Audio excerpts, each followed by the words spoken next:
أعوذ بالله من الشيطان الرجيم. بسم الله الرحمن الرحیم. میرے واجب الاحترام دوستو، بھائیوں، بہنوں، السلام علیکم ورحمۃ اللہ وبرکاتہ. پیارے دوستو، آج ایک نیا وظیفہ لے کر آپ حضرات کی خدمت میں حاضر ہوا ہوں. پیارے دوستو، اللہ تبارک و تعالیٰ سے امید کرتا ہوں کہ آپ حضرات خیر خیریت سے ہوں گے، اور اللہ تبارک و تعالیٰ سے دعا کرتا ہوں کہ اللہ تعالیٰ میرے تمام مسلمان بہن بھائیوں کو اپنی حفظ و امان میں رکھے. پیارے دوستو، آج کا جو وظیفہ ہے، آج کا یہ جو عمل ہے، ایک تو نبی پاک صلی اللہ علیہ وسلم کی بتائی ہوئی دعا ہے، اور اس کے ساتھ دو اللہ پاک کے نام ہیں. اور آج کا جو وظیفہ ہے قرض کی ادائیگی کے لیے ہے. آج کا وظیفہ ان حضرات کے لیے ہے جو قرض کے اندر پھنسے ہوئے ہیں، مقروض ہیں، قرض سر پہ چڑھا ہوا ہے. وہ حضرات اس وظیفے کو کریں تو انشاءاللہ اللہ تبارک و تعالی اپنے خزانہ سے مدد فرمائیں گے. اور اللہ تعالیٰ سے دعا کرتا ہوں کہ اللہ تعالیٰ میرے تمام مسلمان بھائیوں کو قرض سے نجات عطا فرمائے.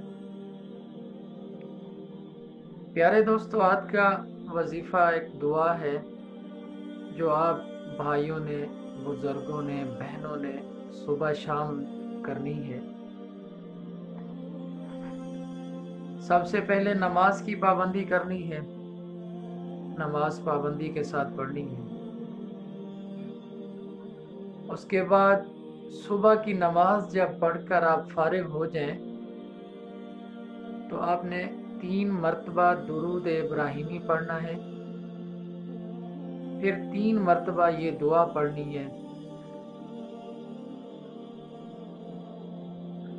اور 3 مرتبہ جو ہے پھر آخر میں درود ابراہیمی پڑھنا ہے. وہ دعا کون سی ہے پڑھ کر سنا دیتا ہوں. بسم اللہ الرحمن الرحیم. اللہم اکفنی بحلالک عن حرامک واغننی بفضلک عمن سواک. اس دعا کو آپ نے 3 مرتبہ پڑھنا ہے. پھر اللہ سے دعا مانگنی ہے، اللہ تبارک و تعالی خزانہ غیب سے مدد فرمائیں گے. مغرب کی نماز کے بعد بھی اسی دعا کو اسی ترتیب کے ساتھ پڑھنا ہے. اور عصر کی نماز کے بعد، عصر کا وقت ایک قبولیت کا وقت ہے، خاص وقت ہے عصر کا. عصر کی نماز کے بعد جو ہے آپ نے نماز سے فارغ ہو کر 107 مرتبہ جو ہے اللہ پاک کے یہ 2 نام پڑھنے ہیں. اول آخر 3 مرتبہ درود ابراہیمی پڑھنا ہے. پھر 107 مرتبہ یہ 2 نام پڑھنے ہیں، یا اللہ یا رحمان، یا اللہ یا رحمان، یا اللہ یا رحمان. 107 مرتبہ یہ اللہ پاک کے 2 نام پڑھنے ہیں ایک ہی ساتھ. آخر میں 3 مرتبہ درود ابراہیمی پڑھنا ہے. پھر اللہ تبارک و تعالیٰ سے دعا کرنی ہے کہ یا اللہ اپنے خزانہ سے مدد فرما. جو بھی آپ لوگوں کا قرضہ ہے، جو بھی حاجات ہے، جو بھی مسئلہ ہے، تو انشاءاللہ اللہ تبارک و تعالیٰ ان 2 ناموں کی برکت سے انشاءاللہ آپ کے ساتھ ضرور مدد فرمائیں گے. میرے پیارے دوستو، آخر میں پھر گزارش کروں گا کہ نماز کی پابندی کرنی ہے. نماز کے بغیر تو انسان ناکامی ہے. اصل جو کامیابی ہے انسان کی، مسلمان بندے کی، مومن بندے کی کامیابی نماز میں ہے.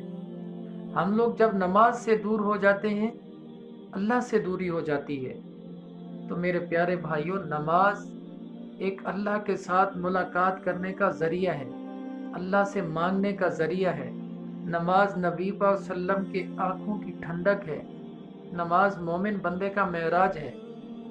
تو میرے پیارے دوستو بھائیوں، نماز کی پابندی کرنی ہے اور پھر اللہ تبارک و تعالیٰ کے یہ دو نام پڑھنے ہیں، صبح شام اس دعا کو پڑھنا ہے اور اللہ سے اپنے لیے مانگنا ہے۔ تو اللہ تعالیٰ سے دعا ہے کہ اللہ تعالیٰ تمام مسلمان بھائیوں کے قرض اپنے خزانہ سے مدد فرما کر، جو میرے بھائی قرض میں پھنسے ہوئے ہیں ان کو قرض سے نجات دے۔ اللہ تبارک و تعالیٰ سے دعا ہے کہ جو حضرات بیمار ہیں اللہ تعالیٰ ان تمام کو شفا کاملہ عاجلہ عطا فرمائے۔ اللہ تبارک و تعالیٰ سے دعا ہے کہ جو لوگ بے اولاد ہیں اللہ تعالیٰ ان کو نیک صالح نرینہ اولاد عطا فرمائے۔ اپنی دعاؤں میں یاد رکھنا۔ والسلام۔